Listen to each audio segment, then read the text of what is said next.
There are times when life beats the movies. Some stories are so crazy, dark, or just plain evil that it's hard to believe that they are in fact 100% true. This is exactly the case with today's story, which is one of the most heartbreaking and disturbing that I've ever heard in my life. But before we dive in, my name is Georgia and this is my first episode, so thank you for watching. I really appreciate your support and, I would really appreciate your feedback in the comments down below. Now let's jump into our story.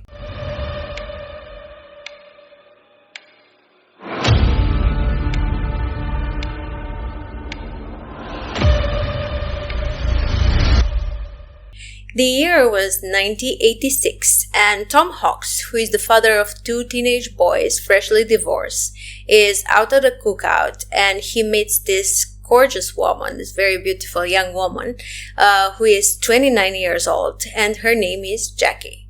So they meet, they hit it off right off the bat. They both are very into fitness and bodybuilding. So they have this common passion and they seem to be a very good fit for each other. So after just a few years, in 1989, they decide to get married. That is to the happiness of everyone around them, especially his two boys, who by this point are very attached to Jackie. They love her very much and she loves them very much as well. She always wanted to have children of her own, but unfortunately, because of a motorcycle accident that happened a few years before where she also lost her husband, she wasn't able to have any children. So just having the opportunity and being a mother for Tom's two boys makes her a wonderful mother, and she's very happy for this. Jackie was described as down-to-earth and a very kind and nice person, and Tom was described as very kind as well and the life of the party and very handy, just wonderful people in general. Now, by the early 2000s, the boys were grown enough to move to their own houses. So now Tom and Jackie were empty nesters, and even though this came with the sadness that it usually comes, now they were ready to fulfill their dream, and Tom's dream was to retire early and get a boat and just travel across the coast of Mexico. And not only, by no means they were wealthy people, but they were very good with money. They did some very smart investments, they saved a lot, and they were able to afford this. So now they are on the lookout for a boat, and they find this boat which they name Well Deserved, which by no means is a luxury yacht or something like that, but it's exactly what they needed. And Tom is a very handy man, so he just starts equipping this boat with the latest technology, and he's fixing it and he's making it livable for the two of them. So right before Tom's retirement as a probation officer in August 2001, they decide to sell his house and move on this boat, and this is exactly what they do. By October 2002, they are ready for the adventure of their lifetime, and now they are just navigated around the coast of Mexico, around Cabo San Lucas, and stopping in Baja. For the next 1 year and a half, they live out of sea, and they are just fulfilling their dream, and in the meantime, they are in touch with all their family and friends. They have laptop, they have cell phones, so they let them know what adventure they encounter, and they just keep in touch all the time. Now in 2004, they get the news that their first grandchild is on the way, and they are very excited by this news, especially Jackie, who now has the chance to be around a newborn, which is exactly, what she loves. She loved babies very much. So they take the decision to sell their yacht and downgrade, get a smaller boat, and get a house in Mexico so they can be close to their family and they can visit their nephew whenever they want. And being the frugal people that they are and not wanting to spend money on a broker, they decide to sell the boat by themselves, and hoping that this will give them the opportunity to find a buyer who will take care of the boat in the same way that they did, because they really loved that boat. Immediately after their ad was out, they just received a phone call from a 25-year-old who says, "Hello, I like your boat. I want to see it and maybe buy it." Now, it seemed a bit odd that a 25-year-old would afford to buy a almost $500,000 boat, but they decide to move forward. And this person tells them that he used to be a star child, and he used to act, and he starred in movies like Power Rangers, and this is how he acquired large amounts of money, and he could easily afford that boat. So the Hawks call their children and their family and their friends, and they tell them that now they have a buyer and they will be ready to sell the boat soon and buy this home that they wanted in Mexico. And they told them that they will get in touch with them after the sale is finalized. But now a week goes by and nobody has heard from Tom or Jackie, and everybody grows more and more worried by the day. They try to reach them by phone, but with no luck, and this is completely out of character for Tom and Jackie, who are always in contact with their family and with their friends.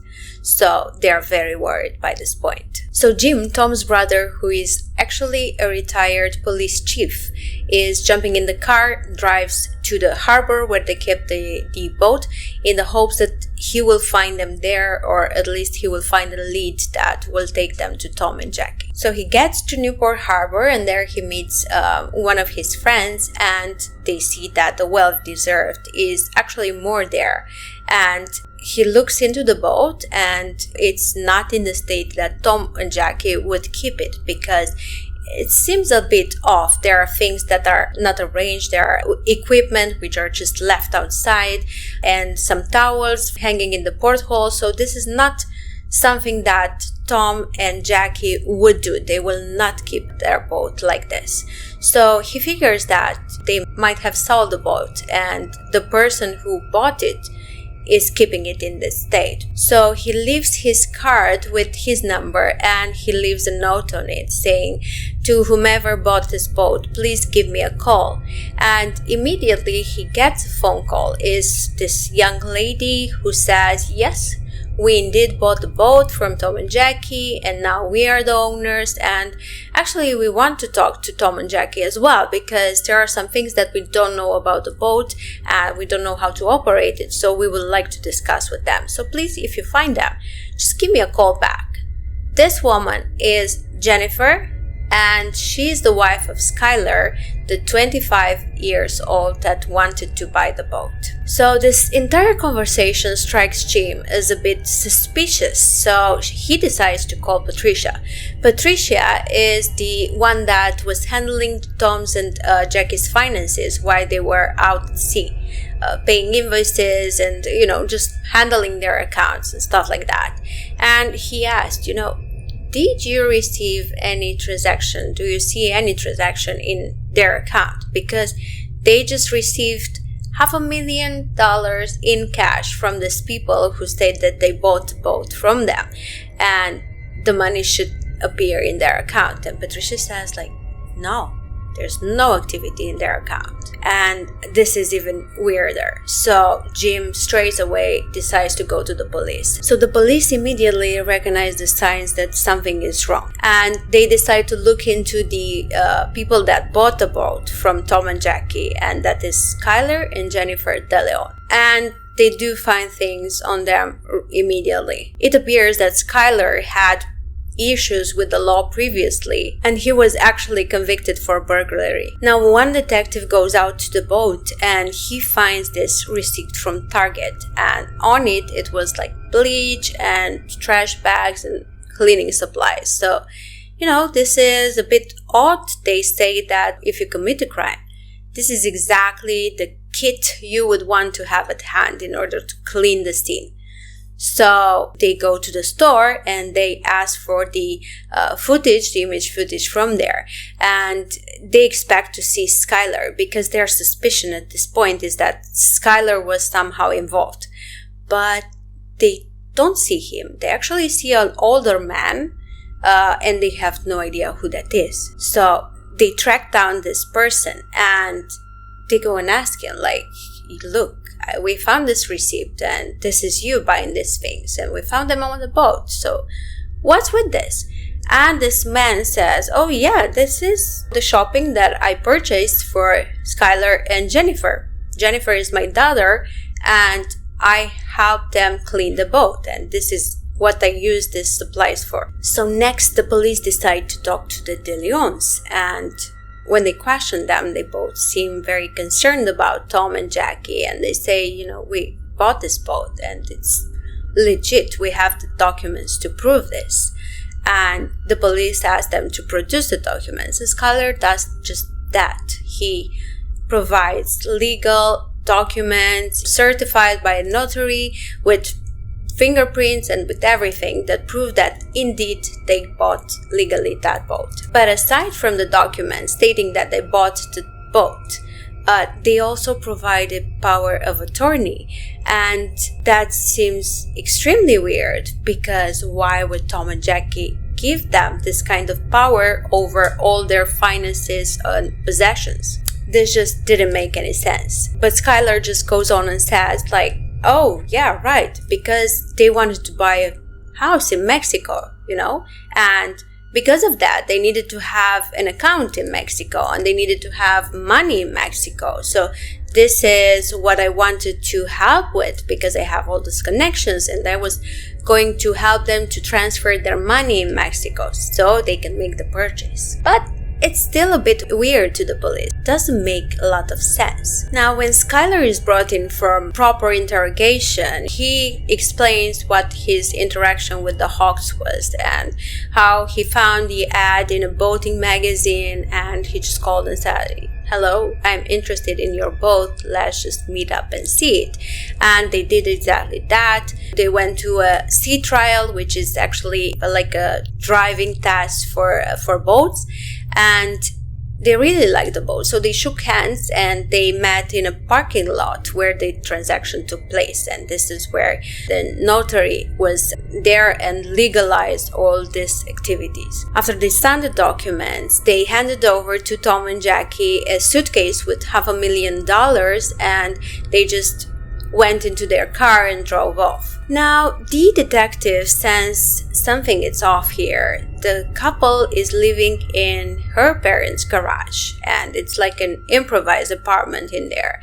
And they have one baby and another baby on the way because Jennifer is pregnant.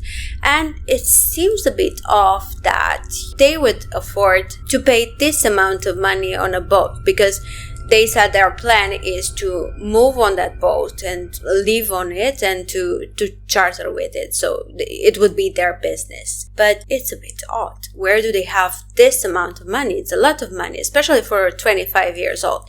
And Skylar at first says, oh, I used to act. I'm a child star, and I started in Power Rangers, and this is how I have all this money. But then he says, actually, you know that I'm convicted for a burglary. Actually, that was a deal gone wrong. And this is how I have the money. And the thing is that I cannot spend them any other way. So the plan was to buy this boat and have a legal business. And the police is like, you're just admitting to money laundering. So you'd figure that when somebody says a story like this, they would not make that up. Why would you admit to money laundering if it wouldn't be true? But still, the Hawks are nowhere to be found, and they just had this lead, the story about them getting into their car and just driving off. And they figure, if we do find the car, probably we will find also Tom and Jackie. So they now turn to media and they asked if they have seen this car. And somebody in Ensenada, Mexico, calls and says, I'm just looking at this car right now. And the police goes and checks in, and they see the car in this yard, and they go and knock on the door. And this person that opened the door is speaking Spanish, and he says, yeah, that car is my friend's car. He said, Tom and Jackie's car. Where are they? Oh no, Skylar and Jennifer's car. My friends Skylar and Jennifer. And at this point, it's very clear that something is off, and Jennifer and Skylar are somehow involved in it. And unfortunately, in this moment, the hopes that Tom and Jackie will be found alive are scattered. So they circle back to this power of attorney, which seemed extremely weird, and they see the name of Kathleen Harris, who is the notary that legalized the documents. and oversaw the transaction. So they brought her for numerous interviews, and all the time she stuck to her story that indeed she was there. Everybody signed, everybody agreeing to the selling, to the power of attorney, and everything was legit. And she really stuck to the story every time, and her account of events actually matched everybody else.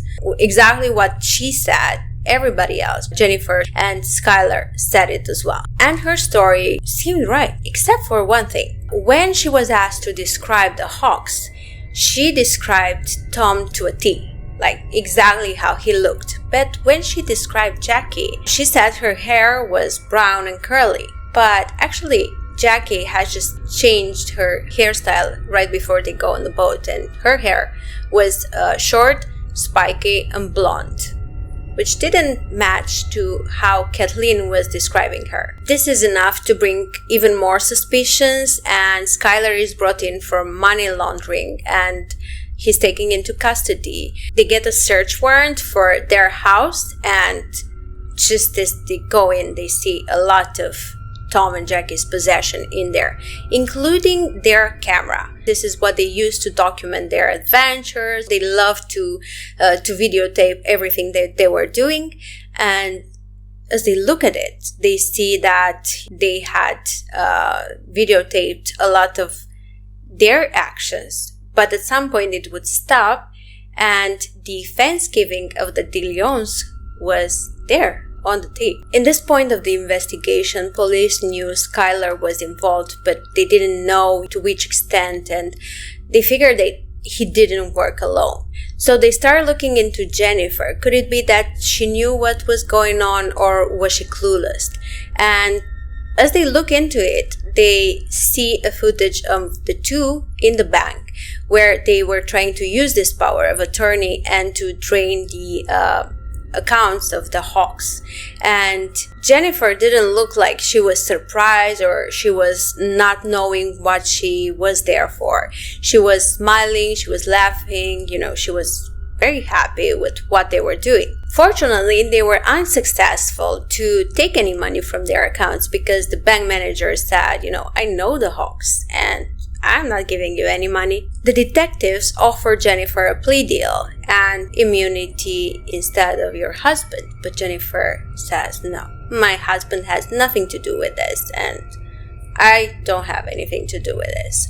So they look into everybody else and everybody's story was exactly the same. So they see another name on the documents, Alonzo McChain. And they figured they need to interview this person. Alonzo McChain, 19 years old, was a guard in a jail, and this is actually how he met Skylar. Skylar was a prisoner, and Alonzo was a guard in the prison he was kept in. And he also witnessed the deal. And indeed, Alonzo breaks, and in return of a plea deal, he tells the entire story. And here is what he has to say. He said that Skylar came with this idea to make money and asked Alonzo to take part into this. And for some reason, Alonzo thought it was a good idea and he said, yeah, let's do it. So Skylar and Alonzo, along with another friend of Skylar's by his name of John F. Kennedy, who is said to be their accountant, but actually is a former inmate that Skylar met also in prison. They go to meet the Hawks and to have a sea trial. So they go out at sea to see how the boat is reacting and how it's working. And at some point, John is starting to become sick and he goes down below the deck, and Tom follows him because he's concerned about his well-being. And Jackie is up with Alonzo. Skylar is following Tom and John. At some point, as Jackie and Alonzo are staying there, she heard some noises downstairs and she's like, okay, what's going on there? And Alonzo is thinking, the things that we planned are happening down there and I need to take care of Jackie now. So what actually happened is that John faked as being sick and Tom followed him downstairs and Skylar went right behind him and they both overpowered Tom and handcuffed him. In the same time, Alonzo, and this is exactly how they planned it, heard the noises. Jackie also heard the noises and Alonzo knew this was his cue and he needed to overpower Jackie. And this is exactly what he did. The two get handcuffed and placed back to back, and they have duct tape on their eyes and their mouth. And as they're sitting there, Tom is stroking Jackie's hand, and they're terrified, the both of them. They're crying, and probably they realize what's about to happen.